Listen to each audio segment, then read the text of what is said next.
మన ప్రభువైన యేసుక్రీస్తు నామములో మీ అందరి వందనాలు. దేవుని మాట్లాడిందాం కొద్దిసేపు. అపోస్తలుల కార్యం 3:18. క్రీస్తు శ్రమ పడునని సమస్త ప్రవక్తల నోట ముందుగా ప్రవశించిన విషయము ఇలాగూ నెరవేరాను. అంటే ప్రవక్తలో ముందుగానే ప్రవశించారంట.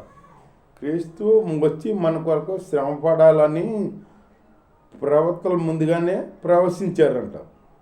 ఆ ప్రవశించిన రీతిగా క్రీస్తు ఈ భూలోకానికి వచ్చాడనమాట. పరలోకాన్ని విడిచి భూలోకానికి వచ్చి మన కొరకు ఎన్నో అద్భుత కార్యాలు చేసి 3.5 సంవత్సరాలు సేవపరిచేసి 30 సంవత్సరాలు తల్లిదండ్రికి ఇద్దరు కలిగి ఉండి 3.5 సంవత్సరాలు సేవపరిచేసేసి 12 మంది ఏర్పరుచుకుని ఇంకా 70 మంది శిష్యుల కాడ ఏర్పరచుకున్నాడని లేఖనం తెలియపడుతుంది. మీ స్తోత్రం, దేవుని స్తోత్రం.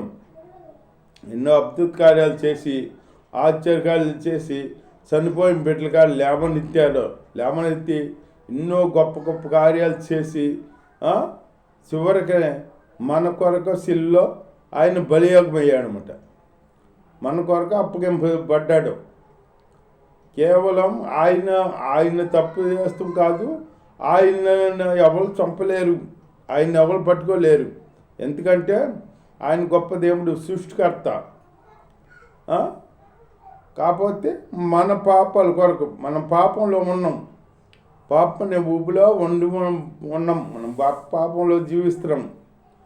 ఈ పాపం అనే ఊపిలో నుంచి మనల్ని లేవనెత్తాలని, మనకు విడుదల ఇవ్వాలని ఆ దేవుడు తలంచి యేసుక్రీస్తు ప్రభుని ఈ భూలోకానికి పంపాడన్నమాట. కుమారుడిగా పంపి ఆయన ద్వారా మన పాపాన్ని తొలగించాడనమాట. తొలగిస్తే అది ఎవరు గుర్తిస్తలా, నరుడు మనం గుర్తించలా. దేవుడు వచ్చి మన కొరకు పాపాల కొరకు దేవుడు బలి అయ్యాడని మనం గుర్తించకుండా లోకంలోనే జీవిస్తూ, లోకంలోనే సంపాదించుకుంటూ, లోకంలోనే ఇసేసుకుంటాం. ఏ దేవుడు అయితే మనకెందుకులే, మనం తినటమే ముఖ్యం, మనం సంపాదించుకోవటమే ముఖ్యం, మనం బతుకుతమే ముఖ్యం అని జీవిస్తారన్నమాట. ఏదన్నా రోగం వచ్చినప్పుడేమో అప్పుడు దేవుడు అంటున్నారన్నమాట. అట్లాగే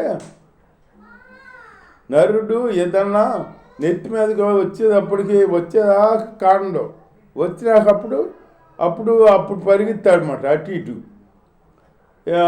పరిగెత్తాడనమాట. అట్లాగే దేవుని ఎరక్క ఇట్లా లోకంలో జీవిస్తూ, లోకంలో గుడ్డివాడయ్యి జీవిస్తూ ఉంటుండగా అప్పుడు దేవుడు మన కొరకు, మన పాప విమోక్షం కొరకు యేసుక్రీస్తు ప్రభుని పంపాడనమాట. పంపితే అది మనం గుర్తించక యేసయ్యని చంపారన్నమాట. యేసయ్యని సిలువేశారన్నమాట. అది యేసయ్య సిలువేయబడాలని యవ్వన కాలంలో ఆయన సిలువుకు అప్పగించబడి ఆయన రక్తం చిందించాలి, ఆయన రక్తం ద్వారా మానవ జాతికి విడుదల కానీ ఆ ప్రవశించారు. ఎప్పుడో దేవుని స్తోత్రం, హల్లెలూయా, ప్రవశించారన్నమాట. దేవుడు అందుకే అన్నాడు, యేసు ప్రభు ఒకసారి ఇస్కరియోతు యేసు ప్రభుని అప్పగిస్తాకి బేరమాడుకున్నప్పుడు అప్పుడు శిష్యులతో అంటున్నాడు దేవుడు, యేసయ్య మనిషి కుమారుడు పాపుల చేతికి అప్పగించబడి, కొడ్డాలతో కొట్టబడి, నానా శ్రమలు పడి, హింసపడి, అవమానం పొంది, అన్ని పొంది మళ్ళీ చంపబడి 3వ దినాన్ని లెగుతాడు, 3వ దినాన్ని లెగుతాడని అనగాడా చెప్పాడు. వాడు తరుసుగా శిష్యులు మర్చిపోయారు. అట్లా దేవుడు వచ్చి మన కొరకు వెల చెల్లిస్తే మన వాళ్ళు ఏంటంటే పాపంలో ఉండి మొట్టమొదటి నుంచి ఈ పాప బతికి అలవాటు పడిపోయారన్నమాట. పాపానికి అలవాటు పడిపోయి అబద్ధాలు జీవితానికి ఈ వ్యభిచారానికి దొంగతనాలకి వీటికి యథార్థవంతులే దేవుడు దీవిస్తాడు. యథార్థత కోల్పోయామన్నమాట మనం. యథార్థత ఏ కొంచెం లేదు. దేవుడు అందుకేనంటే ఒకసారి ఆకాశం నుంచి భూలోకానికి చూశాడంట. ఎవరన్నా నీతిమంతుడు ఉన్నాడా అని చూశాడంట. చూస్తే ఎవ్వరు కనపడలేదంట. అందరూ దేవుడు అనుగ్రహించు మహిమను పొందలేక పాపం చేసి మహిమను పోగొట్టుకున్నారంట. పోగొట్టుకుంటే అంత చూస్తే నోవహు అని ఒక వ్యక్తి కనపడ్డాడంట. కనపడితే అప్పుడు ఆ నోవహుకి దేవుడు చెప్పాడన్నమాట, నువ్వు నీ ఇంటి వారికి వాడని సిద్ధపరచుకుంటూ మళ్ళీ సువార్త కాడ చేయమని చెప్పాడంట నోవాహుకి. నోవాహు ఆయన మాటిని వాడ సిద్ధపరచుకుంటూ సువార్త చెబుతున్నాడంట. పొద్దున బయటలేమో వాడని సిద్ధపరచుకుంటాం, సాయంత్రం అయితే ఆయన సువార్త చెబుతాం అని 120 సంవత్సరాలు వాడిని కట్టాడంట. 120 సంవత్సరాలు బోధించాడు, సువార్త ప్రకటించాడు. అయినా ఎవరో నమ్మకుండా నోవహు తాత పిచ్చ మాటలు చెబుతున్నాడు, జలప్రలయం వస్తుందంట, జలప్రలయం మేము ఎప్పుడు చూడలేదే, ఎప్పుడు రాలేదే అని వాళ్ళు ఎగతాళి చేశారంట నోవహుని. ఎగతాళి చేస్తే ఈ దేవుడు చెప్పన్న ప్రకారం నోవహు చెప్పాడు. తర్వాత ఇక శిక్ష నోవహు ఏదో ఉండదన్నమాట. వాళ్ళు అన్నానికి వాళ్ళే కారకులు. నోవహు ప్రకారం చెప్పాడు కదా, అందుకే దేవుడు చెబుతాడు, ఎవరైనా రక్షణ పొందుతాకి ఎవరైనా ఉంటే మీరు చెప్పమంటున్నాడు. రక్షణ పొందమని చెబుతున్నాడు. మీ ప్రకారం మీరు చెప్పండి. తర్వాత వాళ్ళు వింటారు, లేకపోతే లేదు. ఇక వాళ్ళ మరణానికి వాళ్ళే పాత్రులు. నీ భేదమేమీ లేకుండా నువ్వు వాళ్ళకి చెప్పమంటున్నాడు దేవుడు. ప్రతి విశ్వాసకి చెప్పమంటున్నాడు. ప్రతి రక్షణ పొందిన బిడ్డలందరూ పక్కడికి చెప్పాలన్నమాట. దేవుడి గురించి చెప్పాలి. చెప్పేటట్టు కార్యాలు చేస్తాడు దేవుడు. వెలుగైన దేవుడు మన కొరకు బలి అర్పించడానికి వచ్చాడు దేవుడు అని ఇవన్నీ చెప్పి వాళ్ళకి చెప్పాలి. మనం నువ్వు రక్షణ పొందు అని చెబితే వాళ్ళు పొందుతారు, లేకపోతే వాళ్ళ మరణానికి వాళ్ళే శిక్ష కారకులు. అట్లాగే ఒక ఆయన ఉన్నాడంట. ఒక ఆయన ఉంటే తాగుతున్నాడంట. తాగుతుంటే అంతకెత్తం ఒక ఆయన తాగిపోతాడే మార్చాడంట దేవుడు. ఎంతో ప్రార్థన చేసుకున్నాడు. మారితే ఇతనంట వెళ్ళి అతనికి చెప్పు అన్నాడంట దేవుడు. అదిగో అతనికి చెప్పు, నువ్వు నా గురించి చెప్పు, అతని రక్షణ పొందాలి చెప్పు అన్నాడంట. చెప్పంటే వెళ్ళి అతనికి చెప్పాడంట. చెప్పి నా జీవితం ఎలాంటిదో చూసావు కదా నువ్వు, తాగుతూ దొల్లాడేవాడిని, ఇంటికాడ ఏమి ఇవ్వకుండా అన్ని దొంగతనం చేసి తాగుతాగి దొంగతనం చేసి బిడ్డల కాడ మార్చి బిడ్డల నోటు కాడ తీసేసి తాగేవాడంట. అట్లాంటి వాడిని మార్చాడు దేవుడు. నా జీవితం నువ్వు చూసావు కదా ఎంత పాప జీవితంలో దేవుడు నాకు విడుదల ఇచ్చాడు. నువ్వు కాడ తాగుడు మానేసేయి, దేవుడు చెప్పమన్నాడు, నీకు రక్షణ అవసరం అంటే అన్నాడంట. అతను నువ్వు మారేటప్పటికి మారావు కదా, నేను మారేటప్పటికి నేను మారుతా. నీ టైం వచ్చింది, నువ్వు మారావు. నా టైం రాలేదు కదా, వచ్చినాక నేను మారుతాను అన్నాడంట. ఎన్ని చెప్పినా వింటలేదంట. వినపోతే ఇక వెళ్ళిపోయాడు. ఇక అతని మీద ఏమి నేరం, ఈ చావు మరణం గురించి అతనికి ఏమి బాధ్యత లేదు, ఉండదన్నమాట. చెప్పమంటే దేవుడు చెప్పాడు కదా. ఇతర అటు వెళ్తా అంట టర్నింగ్ తిరిగేటప్పుడు అటు వెళ్తుంటే టాటర్ వచ్చి గుద్దేసిందంట. గుద్దేసేటప్పటికి కిడ్నీలు నలిగిపోయినాయి అంట. చాలా ప్రమాదం అయితే హాస్పిటల్లో చేర్చానంట. చేరితే సావు బతుకులో ఉన్నాడంట. ఉంటే అప్పుడు ఈ దేవుడు మాట్లాడాడంట ఇతనితో. అతనికి చెప్పమన్నాను, నువ్వు చెప్పావు కదా నేను నిన్ను రక్షించబోతే నీ బ్రతుకాడ అలా అయ్యేది కదా అని మాట్లాడాడంట.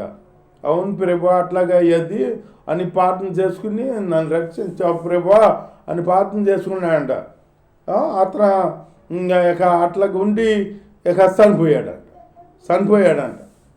చనిపోతే అప్పుడు దాకా అయితే కొట్టు అంట, బడ్డీ కొట్టు ఏదో కొట్టు అయితే అక్కడ 10 మంది వచ్చి కూర్చునే వాళ్ళు అంట. ఇతనుగా ఇతను చనిపోయిన కాడ ఆ కొట్టు కాడ ఆ 10 మంది వచ్చి కూర్చుంటున్నారంట. కూర్చుంటే అప్పుడు ఈయన బతుకున్నాగా ఆయన ఏమని వాళ్ళు ఆ భార్యని నా చెల్లి నా తల్లి నా బిడ్డలో అనేవాళ్ళు అంట. వాళ్ళు ఈయన ఎప్పుడైతే చనిపోయారో వాళ్ళు దగ్గరికి వచ్చి అక్కడ కూర్చున్న వాళ్ళు కూర్చోకుండా వాళ్ళు చెయ్యి పట్టుకుని లాగుతారంట. చెల్లి తల్లి అన్న చెయ్యి పట్టుకుని లాగుతారంట. మరి అవును, మనుషులు అవకాశవాదులు, అవకాశం ఉన్నట్టు చేస్తారన్నమాట. వాళ్ళు వేసిన జ్ఞానం లేదు, ఎప్పుడో కోల్పోయారు. సైతాను వాళ్ళని అట్లా నడిపిస్తుందన్నమాట. అది చేయి పట్టుకుని లాగుతుంటే వాళ్ళు మేము ఎలా చెప్తాం పోలీసులు చెబుతా అంటే మీరు రమ్మన్నారని మేము చెప్తాము అని వీళ్ళు అంటున్నారంట. అట్లాగే బతుకున్నప్పుడేమో వాళ్ళ చెల్లి తల్లి అన్నారు, బిడ్డలు అన్నారు. ఇప్పుడు వాళ్ళు లేనప్పుడేమో ఆ చేయి పట్టుకుని లాగుతారు అనమాట. అట్లాంటి అవకాశవాదులు మనుషులు. అట్లాంటి జీవితం ఉండకుండా ఇతను చెప్పాడు కదా నువ్వు మారమంటే మారితే సరిపోయేది కదా, అప్పుడు మాత్రం నా టైం ఇచ్చినాక నేను మారుతాను అన్నాడంట. అట్లా తాటకు గుద్దేసింది. ఇంకా టైం ఎక్కడుందో చనిపోయాడు. కిడ్నీలన్నీ నలిగిపోయినాయి. కేం బతుకుతాడో చచ్చిపోయాడు. అట్లాగే అట్లాంటి జీవితం తాగిపోతోళ్ళకే అట్లాంటి జీవితం రాకుండా ముందే దేవుడు బిడ్డలో చెప్పినప్పుడు మారారనుకో అప్పుడు వాళ్ళ జీవితం బాగుపడుతుందన్నమాట. దేవుడు స్తోత్రం. అలాగే దేవుడు మన కొరకు పాపక్షమార్పణ కొరకు మన కొరకు సిలువలో బలిగా వేస్తాట. శాతగాక బలివల ఆయన మన కొరకు కేవలం మన కొరకే బలి అయ్యారన్నమాట. ఆయన మన కొరకు ప్రాణత్యాగం చేశాడని తెలుసుకుని మనం ఆయనకి ఇట్లా ఆయన్ని కనపరచాలన్నమాట. నా కొరకు ప్రాణత్యాగం చేసావు ప్రభా అని ప్రార్థన చేసుకుంటూ మనం మారుమనసు పొంది ఆయనలో జీవించాలి. అంతేగాని మనం ఆయన సిలువలో శాతకాక చనిపోయాడో 3 మేకులు పీక్కోలేకపోయాడో ఆయన దేవుడు ఆయన మనల్ని రక్షిస్తాడో ఆయన అనుకుంటాం. మనది ఎరితనం, ఎరి మాటలు మాడుతున్నాం మనం. ఆయన సృష్టికర్త, ఏదైనా చేయగలడు. కాకపోతే మానవ పాపాని కొరకు సిలువలో బలియకమయ్యాలని రాసి ఉంది, ప్రభుత్వాలు చెప్పారన్నమాట. ఆ రీతిగా వచ్చి బలి అయ్యాడు అనమాట.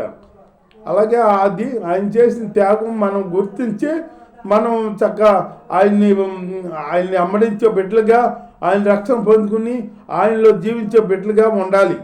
అంతేగాని ఎదురు మాట్లాడే బిడ్డలాగా ఉంటే ఇట్ట కాబుద్ది. తాగిపోతాడు, తాటరు కింద పడ్డాడు చూడు, ఆ రక్షణ పడకుండా నా టైం వచ్చేటప్పటికి రక్తం పడతానులే అంటే టైం ఏమో వచ్చింది, ఈలోగా తాటరు గుద్దేసింది, చనిపోయాడు కదా. అట్లా ఉండకూడదు. మనం కాడ మన జీవితాలు బాగుపడాలంటే దేవుడి బిడ్డలో చెప్పిన బిడ్డలో మాట వినాలి. ఎవరైనా చెప్పిన మాట వినాలి. ఎందుకు చెప్పారో ఈ మాట అని ఆలోచించకుండా నువ్వేంటి నాకు చెప్పేది, నాకు తెలిసి అయ్యి అని తల ఎగరేసామనుకో తల దించుకునే తల తెగపడుతుంది, ఎగరేయకూడదు. మనం వాళ్ళు ఎందుకు చెప్పారు అని ఆలోచించుకుని మనం దేవుని తెలుసుకుని జీవించాలన్నమాట. దేవుణ్ణి గణపరిచే బిడ్డలుగా ఉండాలి. ఆయన్ని అవమానం పరిచే బిడ్డలుగా ఉండకూడదు. ఆయన చేసిన త్యాగం గురించి మనం ప్రతిఫలంగా ఆయన్ని నమ్ముకోవాలి. దేవుడి వాక్యం